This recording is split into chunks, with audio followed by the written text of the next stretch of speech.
Pour moi, c'est mal. Des machins comme des nouveaux. Et ça a été viré chez tout le monde. Je suis pas un boomer, moi je suis de la génération X. Que ce sont les gentils américains contre les méchants chinois.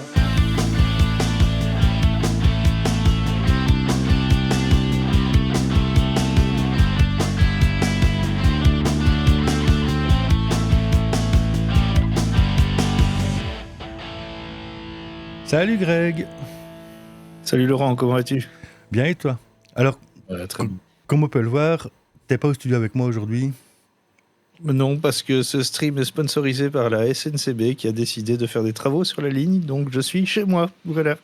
Voilà, et comme c'était un peu le seul week-end où c'était possible, vu ce mois de décembre, c'est fin d'année, tout ça, on a décidé de faire ça à distance. Alors, en discutant tout à l'heure et un petit peu dans ce qu'on avait préparé, on voulait parler des DRM et le fait, est-ce que c'est une bonne chose les DRM ou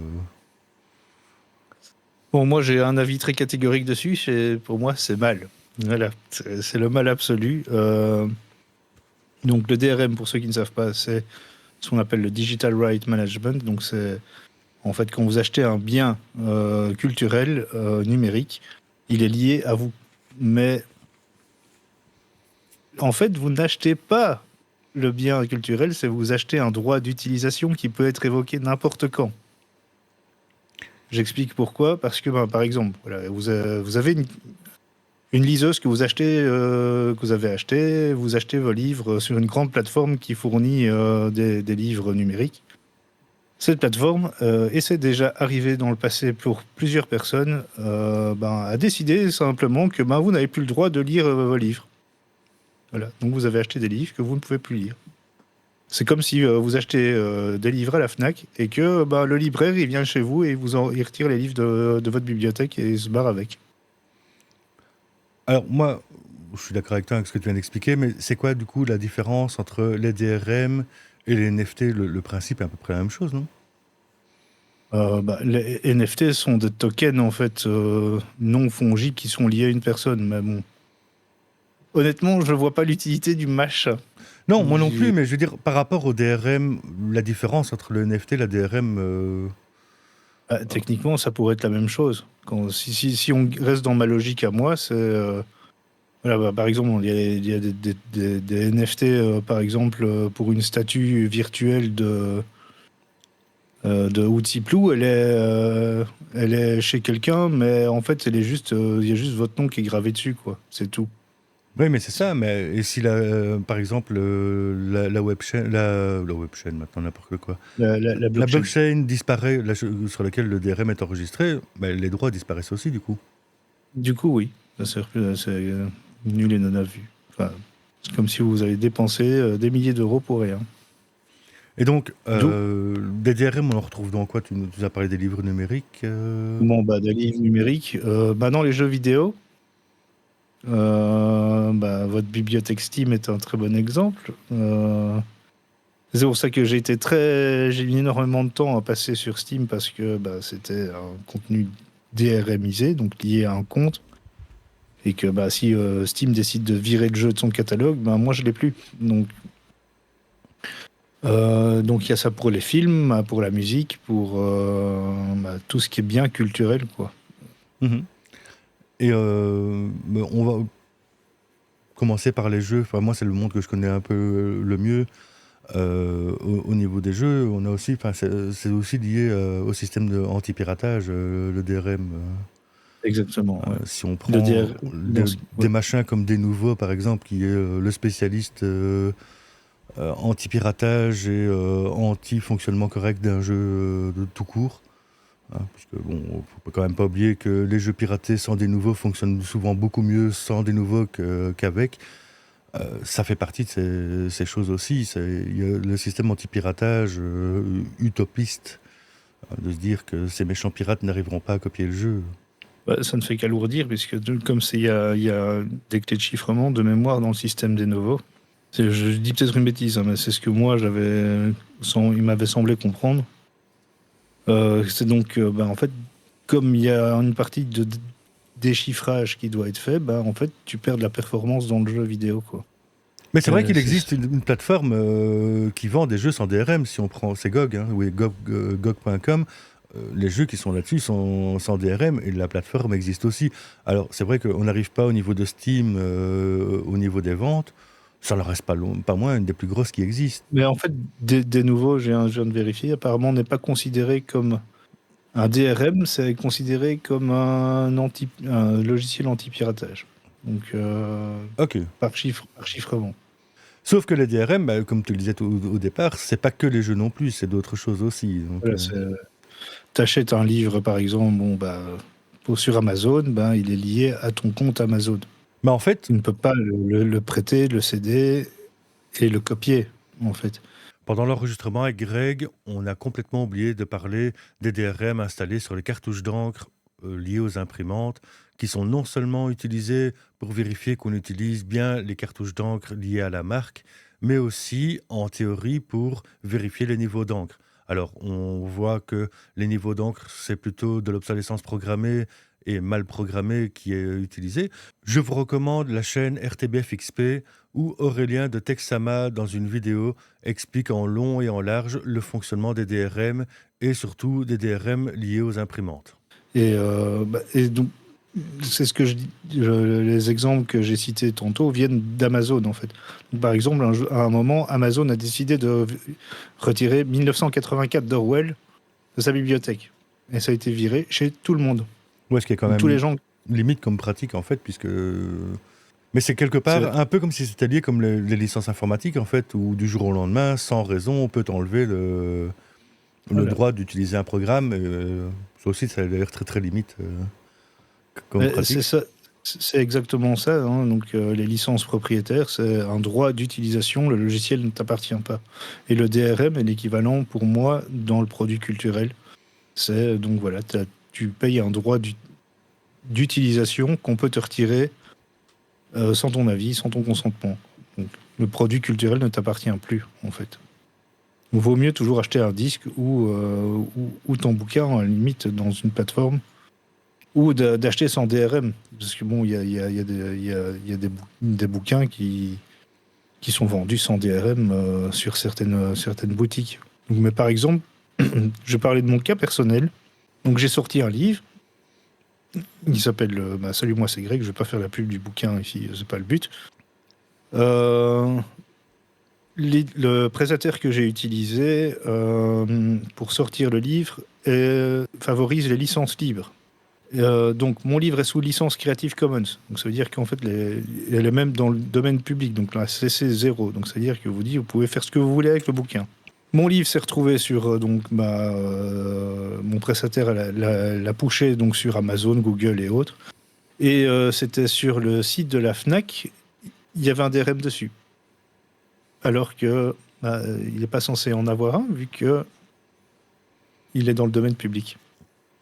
Mais du coup, normalement, ça c'est quand même à toi qui a écrit ce bouquin, qui a décidé de le publier, qui devait choisir. Si tu avais envie que ce soit en Creative Commons, la FNAC, normalement, n'avait pas le droit de changer ça. J'ai rien fait pour. J'avais pas envie de me lancer dans des démarches pour dire retirer le DRM pour un bouquin que je vendais à 1 euro symbolique. Donc, de toute façon, la plupart des gens, je leur ai dit voilà, si vous voulez l'acheter, achetez-le chez le prestataire directement, c'est encore mieux. Là, vous avez le fichier original et que ce soit sur Amazon ou Google et autres. Il y a des gens l'ont fait, des gens ont préféré prendre chez mon prestataire, ou ils pouvaient même le télécharger gratos sur mon site internet. Donc, aller commencer à moi rentrer dans des démarches pour faire supprimer le DRM, ça m'aurait pris trop de temps et trop d'énergie.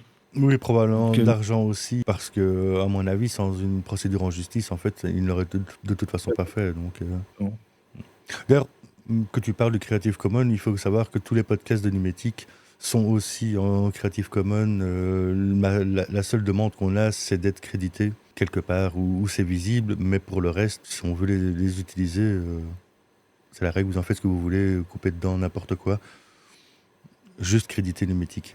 Que ce soit pour le podcast Numétique ou pour le podcast Une vie pas comme les autres, ils sont libres. C'est ce qu'il faut. Voilà, moi, depuis que j'écris, bon, sur Teach, il n'y a pas de licensing.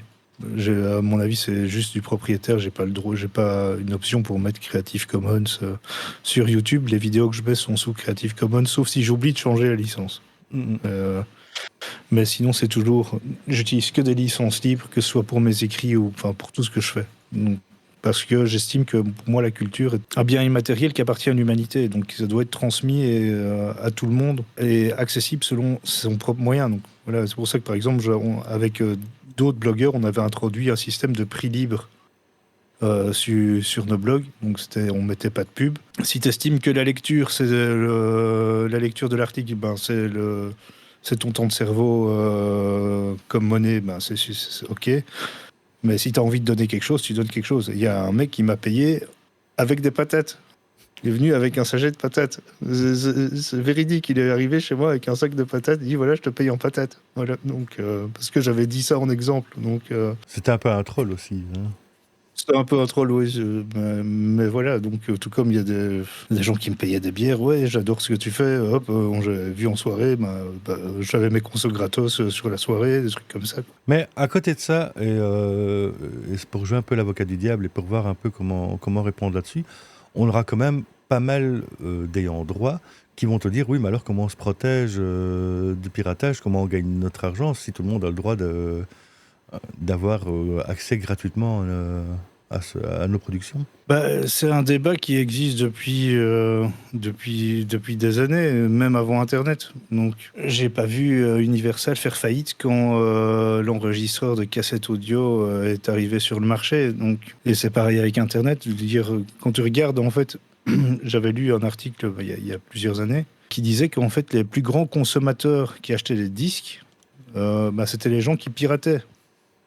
Parce qu'en fait, les gens vont télécharger le disque, ils vont dire « Ah, j'aime bien, j'aime beaucoup, j'ai envie de soutenir l'artiste, je vais aller chercher le disque. » Aller dire que le piratage est en train de tuer l'artiste, c'est faux, au contraire. Ça permet de promouvoir une œuvre et ça permet de découvrir. Et quand t'aimes vraiment un artiste, tu vas acheter ses disques. J'ai un abonnement Spotify, mais les artistes que j'adore, j'achète leur vinyle. Parce que mais au moins, je sais qu'il y a de l'argent qui va chez eux. Oui, quelque part, pour faire l'extension de ce que tu nous dis, quelqu'un qui l'a piraté mais qui n'a pas l'argent pour l'acheter, s'il ne l'avait pas piraté, il ne l'achèterait quand même pas. Donc, voilà. C'est vrai Exactement. Que, vu comme ça, on peut comprendre. Mais au final, ça reste juste une histoire de gros sous, ces DRM. Parce que techniquement, il suffit de voir la prolifération des sites de téléchargement peer-to-peer qui reviennent en force, merci l'augmentation des abonnements Netflix. On en parlera dans un autre épisode. Au final, ça sert quand même pas à grand-chose. Je veux dire, que ce soit les DRM sur les jeux vidéo, sur les vidéos tout court, sur les livres numériques, ça saute très très vite. Tu as des programmes pour casser les DRM. Donc, Et donc... Et maintenant, Internet est accessible à tout le monde. Et quand il s'agit de faire des conneries sur Internet, tout le monde est doué. Le monde a toujours du mal à faire démarrer un PC ou à l'éteindre correctement. Par contre, quand c'est pour télécharger le dernier album de Kenji Girac, là, ils savent tous le faire.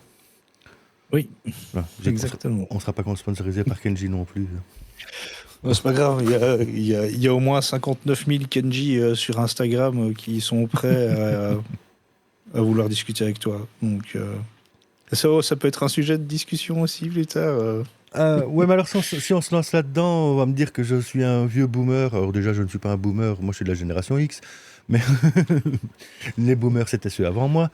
Mais en plus, je dirais pas, j'arrive pas à dire du bien de la musique actuelle, et en particulier la musique francophone, c'est de la merde en fait. Donc, Mais bon, pour revenir un petit peu au sujet des DRM, on est quand même sur, sur une pratique qui est quand même très très limite. Hein. Moi, je me demande à quel niveau c'est légal, puisqu'à partir du moment où on peut t'enlever le droit d'avoir accès à ce que tu as acheté, comment ça peut rester en fait ? Je dirais exactement la même chose des licences logicielles. Je veux dire, si un jour Microsoft décide que je n'ai plus le droit d'utiliser mon Windows, ils ont le droit de m'enlever la licence. Ouais, et si on lit les conditions générales d'utilisation, ils ont même le droit de le faire sans même m'expliquer pourquoi. Déjà ça, c'est très limite, parce que je l'ai quand même payé. Hein, je veux dire, le prix de la licence Windows, que ce soit en achetant le PC ou en achetant la licence à part, ça fait partie du prix. Oui. Enfin, je sais pas, j'ai pas un bail qui me dit que tous les 3 ans je dois le renouveler. Donc, c'est pas justement le principe de l'abonnement comme le Microsoft 365, où là je sais que tous les ans je dois payer puisque c'est un abonnement. La licence logicielle, pour moi, mais j'ai acheté le programme. Oui, bah oui, mais c'est exactement le problème. Et donc, je ne comprends pas, puisque ça a été lancé mais justement par Microsoft, hein, puisque c'est Microsoft qui a commencé à faire ça quand il y ait le DOS avec les produits IBM, qui d'ailleurs s'appelait Exactement. IBM DOS, donc ça date quand même de la fin des années 80, début 90.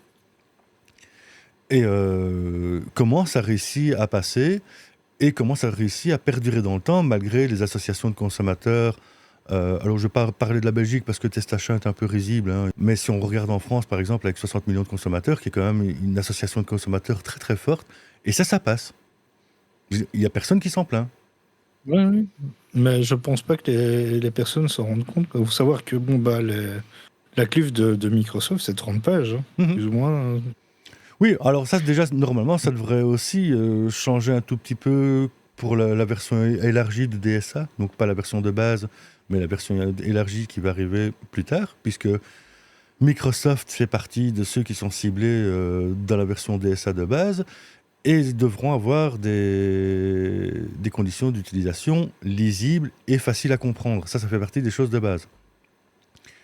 D'ailleurs, bonne nouvelle par rapport à l'épisode précédent où on se demandait le DSA qui allait régler ça en Belgique. C'est pas encore tout à fait réglé. On le saura en février qui le fait, mais donc pour le fédéral, ce sera l'IBTP, donc l'Institut belge de télécom. Télécommunications. Oui, c'est ça. C'est Poste et Télécom. Non, Télécom et Poste. Pour la version francophone dans Fédération Wallonie-Bruxelles, ce sera très probablement le CSA.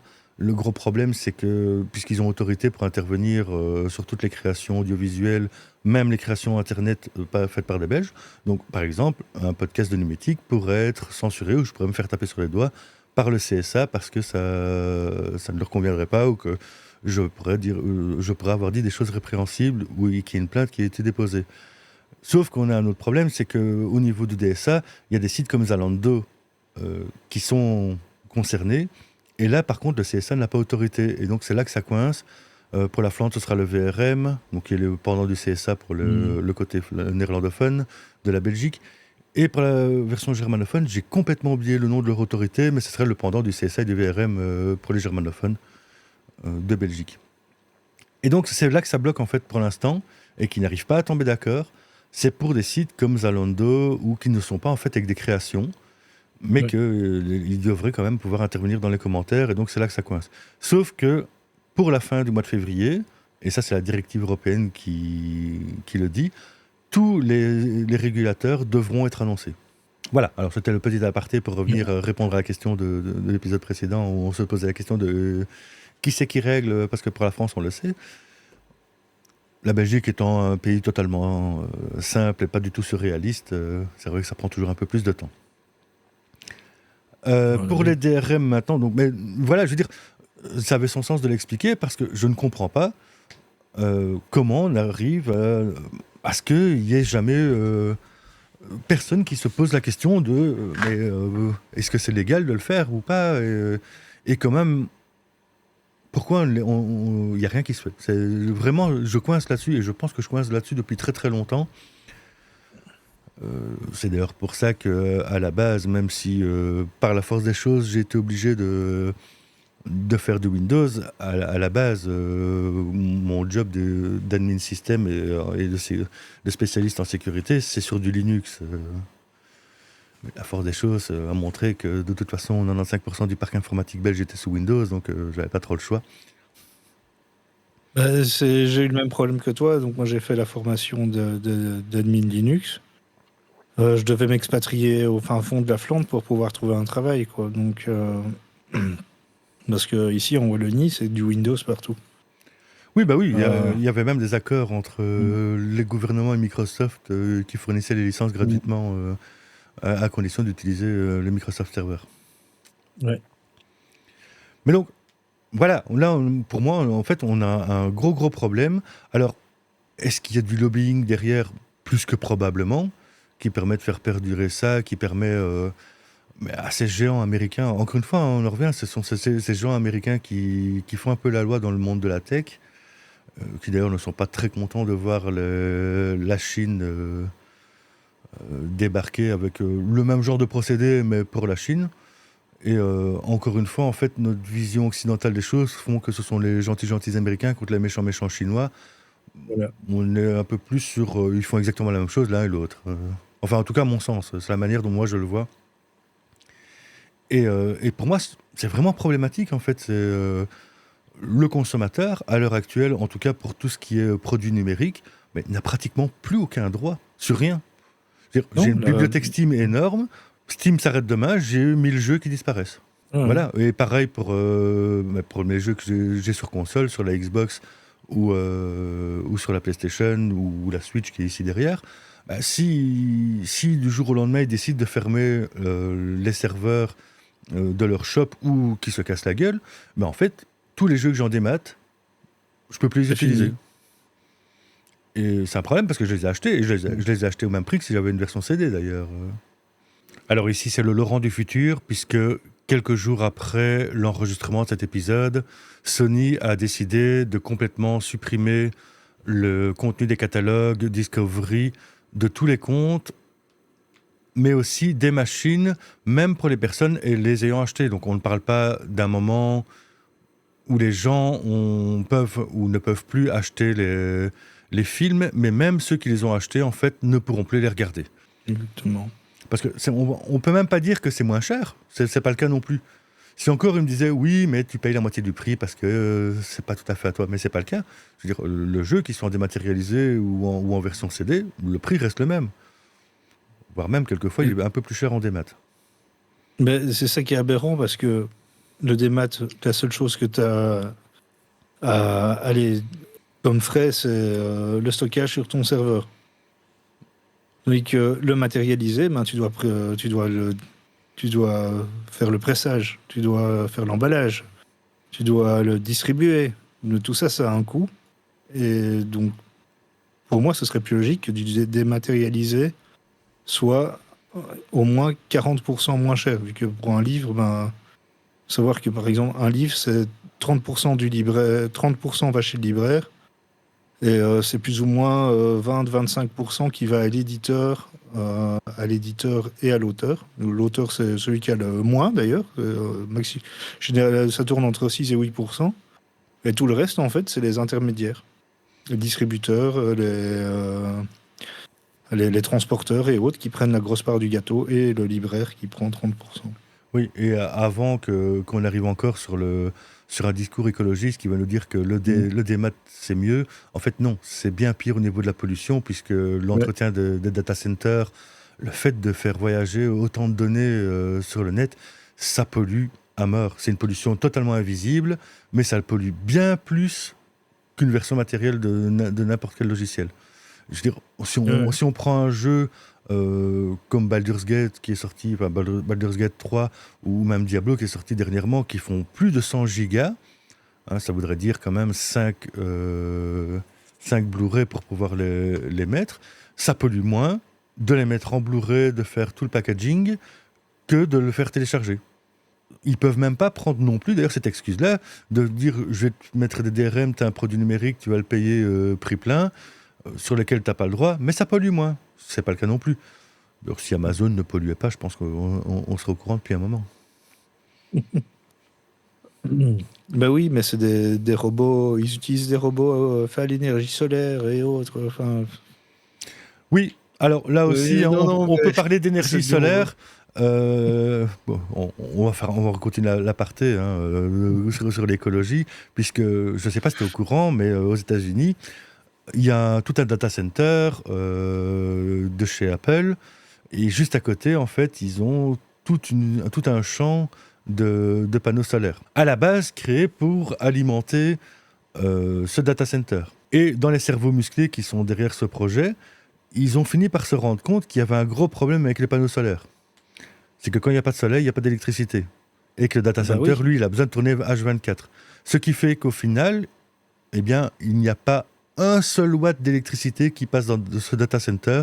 Et ce data center est alimenté par les énergies fossiles que ce soit le nucléaire ou que ce soit par le charbon, puisque les États-Unis, le charbon, c'est bien. Et en fait, cette électricité qu'ils produisent, parce qu'ils produisent énormément d'électricité, eh bien, ils la revendent. Mais ça m'étonne pas. Franchement, Donc, le côté vert de chez Apple, c'est pareil. Alors, je vais pas non plus faire la part belle à Google. Google qui dit qu'ils vont refroidir leur data center dans les pays froids ou dans les pays sous-marins.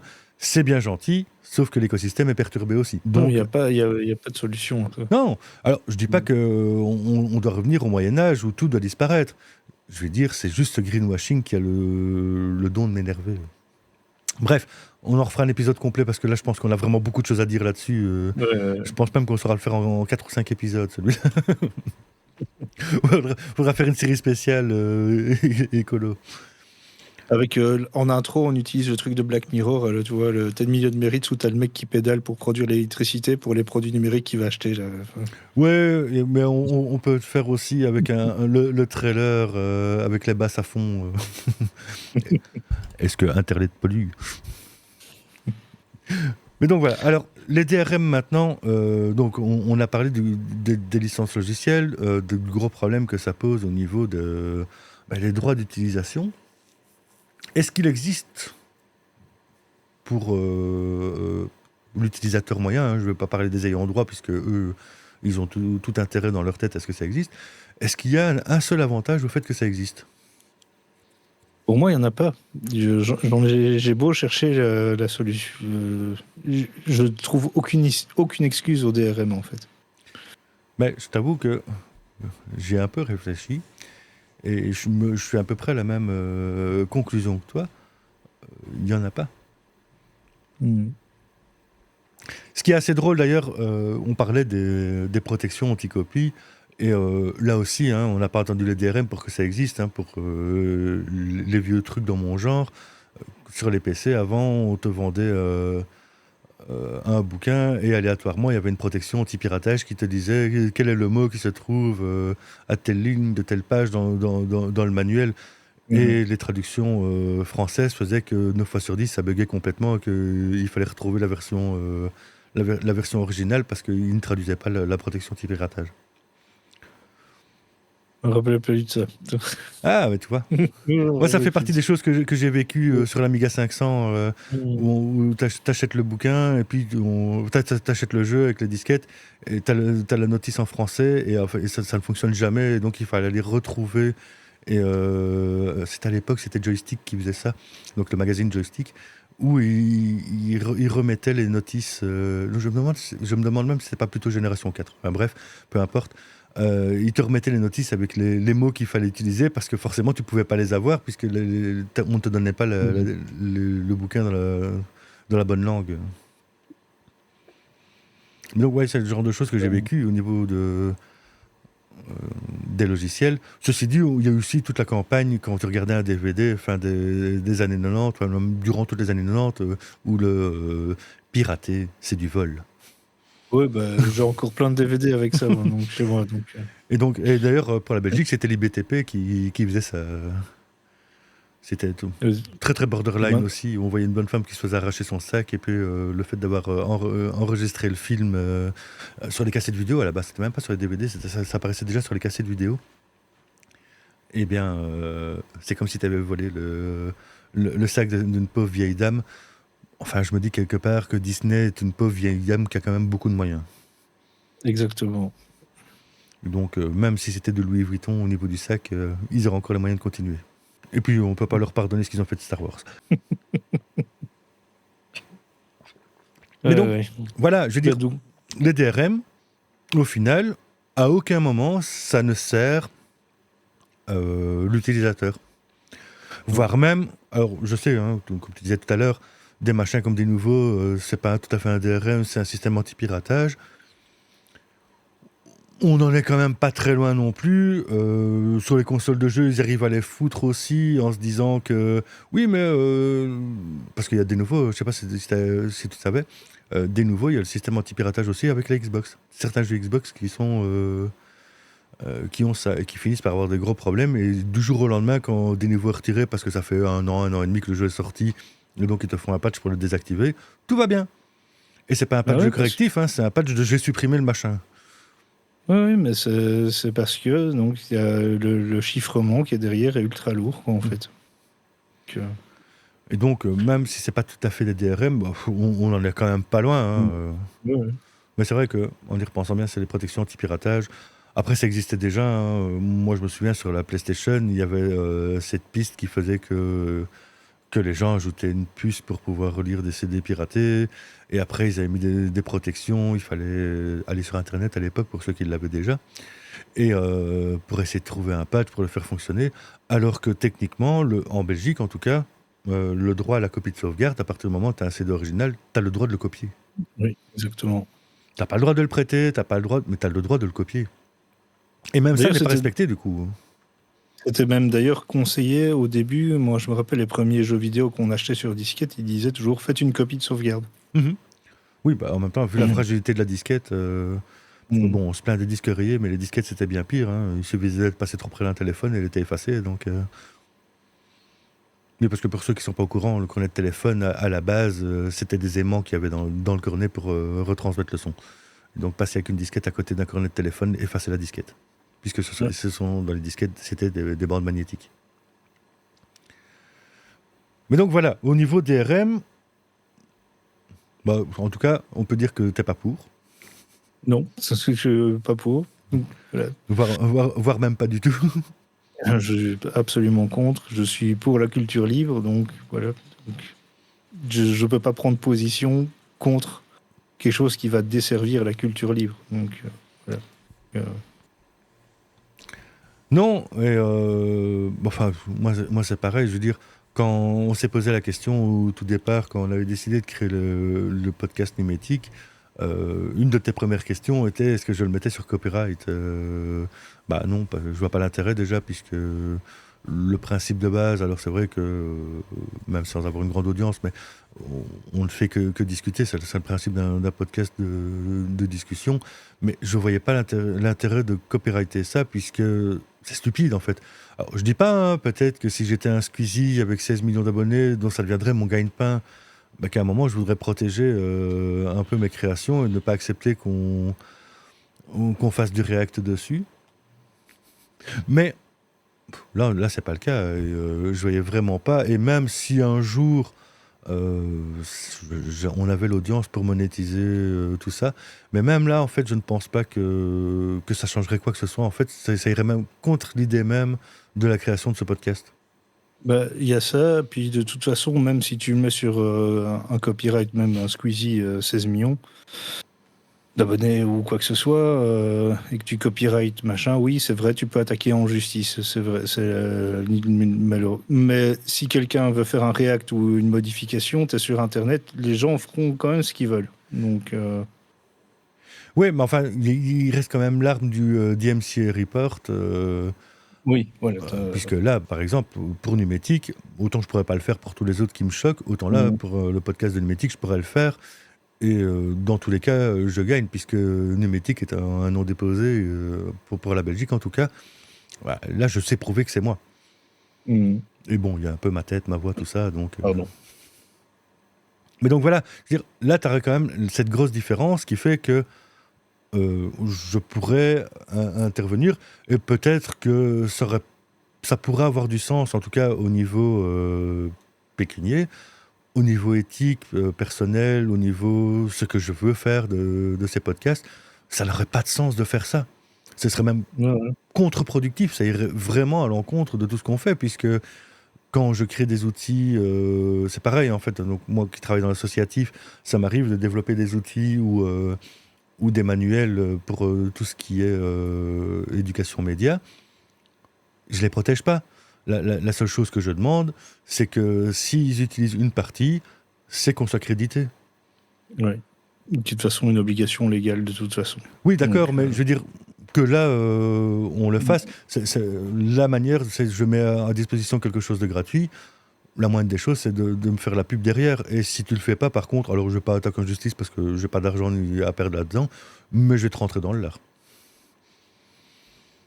Et bon, je suis connu pour ma douceur, je suis pas du tout un tank, donc. mais donc voilà, mais c'est quand même important de le dire parce que les gens ne se rendent pas compte non plus qu'on ne peut pas tout faire. Et autant le principe de DRM, je suis pas pour, hein, soyons très clairs, autant le principe de droit d'auteur, ça a quand même un sens. Alors, pas dans l'excès dans lequel ça va, mais j'estime aussi que n'importe qui créant quelque chose dont c'est le métier a quand même le droit de gagner sa vie avec ça. Je veux dire, dans le premier épisode de Une vie pas comme les autres, il y avait la chanteuse Emi Sakura qui est venue, qui est une chanteuse qui débute, même si elle n'est pas beaucoup plus jeune que nous. Elle débute dans la chanson et j'avais discuté avec elle pour voir ce que ça coûterait si je voulais utiliser sa chanson dans le podcast, avec l'idée de la rémunérer. Bon, c'était un peu trop cher pour ce que j'avais comme moyen, donc ça ne s'est pas fait. Mais si ça avait pas été, si elle n'avait pas autant augmenté dans les prix, ça aurait été avec plaisir que j'aurais acheté le droit d'utiliser sa chanson. On va digresser un peu parce que j'ai reçu mon récap Spotify de l'année et j'ai apparemment écouté Numétique 220 minutes et que c'est le podcast que j'ai le plus écouté sur Spotify. Donc... Ah, mais j'ai pas fait attention au récap. Mais moi aussi, mais avec le Une Vie, sauf que comme j'ai séparé les chaînes Une Vie pas comme les autres et Numétique, mais là c'est pareil en fait. Ça n'avait pas de sens pour moi de les laisser ensemble, même si au début ça a permis de faire venir du monde et de se partager. Pourquoi je les ai séparés? Parce que j'avais vraiment envie que Numétique reste pour tout ce qui était technologie et médias, et que j'avais envie qu'Une Vie pas comme les autres soit les tranches de vie. Et en fait, ça finissait par rentrer en conflit. Et de toute façon, les gens qui regardent Numétique ne regardaient pas Une Vie, et ceux qui regardent Une Vie ne regardaient pas Numétique, ça les intéressait pas. Et donc, autant avoir deux chaînes séparées pour ça. Et pour l'instant, Une Vie intéresse beaucoup plus que Numétique. Bon, ça, forcément, quand ça touche des gens et leur entourage, ça a plus de sens. Après, ça ne m'a pas empêché, comme j'ai fait avec le podcast des jeunes filles qui sont venues enregistrer, qui à la base était une collaboration avec une association, une maison de quartier. On parlait de médias, j'ai quand même mis des extraits sur Numétique, puisque là, ça avait du sens de le faire. De la même manière, d'ici peu, le podcast avec les filles du collectif Streamer sont venues enregistrer. Donc c'est un collectif qui met en avant des streameuses et les minorités de genre. Pas de bol les mecs. Eh bien, il y aura probablement des extraits qui passeront sur la chaîne Numétique, puisque là, on parle très clairement du numérique et des médias, et pas du digital. Mais donc voilà, ça c'est le genre de choses. Comme de toute façon je suis propriétaire des deux, je fais encore ce que je veux. Bah exactement. Ouais. Je veux dire, je vais pas m'auto-report DMCA pour avoir utilisé mon propre podcast sur la chaîne voisine. Mais donc, là quelque part, je peux entendre, alors je peux entendre, c'est pas pour autant que je suis d'accord avec le principe de ça utiliser, que certaines personnes se disent que si on veut gagner de l'argent, il faut pouvoir protéger nos œuvres. Sauf que ceux qui gagnent de l'argent en protégeant les œuvres, mais c'est pas les ayants droit au final. C'est ceux qui créent ces DRM, ce sont les maisons d'édition, comme tu l'as expliqué un petit peu. Mais pour les autres, ça change pas grand-chose. Non, c'est pas le créateur qui est pénalisé, qui est gagnant dans l'histoire. C'est son distributeur, c'est son prestataire. Puisque, comme je le disais tout à l'heure, de toute façon, les gens qui n'avaient pas l'argent pour l'acheter, qui puissent le pirater ou pas, ils ne l'achèteront pas s'ils n'ont pas les sous. Tout bêtement, ça ne fera pas venir plus d'argent. Et alors, c'est une chose j'ai l'air de vexer les gens avec ça. Il a un petit peu décédé, tout séché, bien qu'il ait chanté Pokémon il n'y a pas très longtemps. Johnny Hallyday, il avait beau être un des artistes français les plus piratés, ça ne faisait pas de lui un petit pauvre. Absolument pas. Parce que justement, fanbase achète. Oui, c'est ça. Et donc, quelque part, on est en train de faire rentrer dans le crâne des gens, mais c'est des mensonges en fait, toute cette histoire. Et ce ne sont jamais que les maisons d'édition qui gagnent un peu plus de fric, parce que c'est vrai que les éditeurs ou les labels gagnent nettement moins d'argent. Alors je vais parler pour la chanson par exemple, gagnent nettement moins d'argent sur les places de concert que sur les ventes de CD, et encore pire, les ventes sur Spotify, Deezer et compagnie. Exactement. Spotify, Je crois qu'on l'a déjà parlé. Mhm. Enfin, un artiste gagne pas de zop, quoi. Même des très gros artistes à plusieurs millions, voire milliards de streams, gagnent pas énormément. Donc, parce que c'est 0,00001 centime, je crois, par écoute, un truc comme ça. Ouais, d'ailleurs, ça aussi, quand on voit les milliards d'euros que ça génère, Spotify, Mm. c'est toujours à se demander comment ils arrivent à faire passer la pilule auprès. Enfin, si, c'est les accords qu'ils ont avec les labels, en fait, et les maisons d'édition qui font ça. Donc, parce qu'au début, j'ai quand même failli disparaître, hein, Spotify. Je sais pas si tu as vu, il y a tout un documentaire, toute une série de documentaires qui a été faite là-dessus. Ah non, je le connais pas. J'irai la voir. Ben, en J'irai fait, voir. l'histoire de Spotify, avant qui modifie, c'est pas très loin de Napster. Donc, pour ceux qui ne connaissent pas Napster, Napster, c'est le tout premier grand réseau de partage illégal ben, de musique, puisque Napster, là, c'était essentiellement de la musique. Et qu'ils en ont pris plein la figure parce que c'était du piratage et du vol. Et on parle fin des années 90, début 2000 hein, de ça. Et d'ailleurs, j'ai oublié son nom, le créateur de Napster. Mais il fait partie Je sais plus. des grands pontes de chez Meta. C'est Oui, oui, c'est le il est bras droit parti, de il est Mark parti chez Zuckerberg. Meta. Oui, oui, c'est le bras droit Ouais. du Zuck. Mais il y a pas que. Enfin, oui, donc. euh, un des pionniers anti-Napster, d'ailleurs, tu un groupe que j'aimais énormément et qui m'a fait arrêter d'apprécier ce groupe. Metallica est un des premiers à avoir attaqué Napster en justice. Donc, Mhm. alors que justement, c'est pas de ces personnes-là qui ont besoin Ouais, mais tu de. vois, au moment où c'est arrivé, le fait qu'il y ait eu des réactions épidermiques, voire même des gens qui ont eu peur de ça, je peux encore le comprendre. L'histoire et l'expérience ont montré que ça ne changeait absolument rien, voire quelquefois ça permettait à des gens de découvrir de nouveaux artistes. Mais quand c'est arrivé au moment de Napster, euh, je peux comprendre que tu aies eu des réactions épidermiques en train de se dire oui, mais ils sont en train de me voler, blabla, machin. Après, ce qui se passe 25 ans plus tard, bah, on sait que c'est pas le cas. Mais par contre, Mhm. euh, on n'a jamais été aussi contrôlé par rapport à l'utilisation des biens culturels numériques que maintenant. À aucun moment. Exact. Puisque absolument tout ce que tout ce qu'on achète, je veux dire, on parle des DRM pour le dématérialiser, il faut quand même savoir que la plupart des CD maintenant ont des protections anti-copie aussi. Avec une des plus efficaces et une des plus difficiles à faire sauter et pourtant une des plus simples, qui est la piste morte. Donc, le principe étant Ouais. d'avoir une piste complète où il n'y a que des zéros dessus, fait que si on lance l'enregistrement, en fait, ça fait planter le clonage du CD. Ouais. J'en ai quelques disques encore avec des pistes sonores chez moi. Mais donc voilà, je pense qu'on a à peu près fait le tour, là, Greg. Je sais pas Mhm. si tu as Ouais, non, encore un truc à rajouter, mais je pense qu'on a un peu fait le tour. Et bon, on se revoit bientôt et ce sera à nouveau à distance. voilà. Salut, salut! Salut, salut.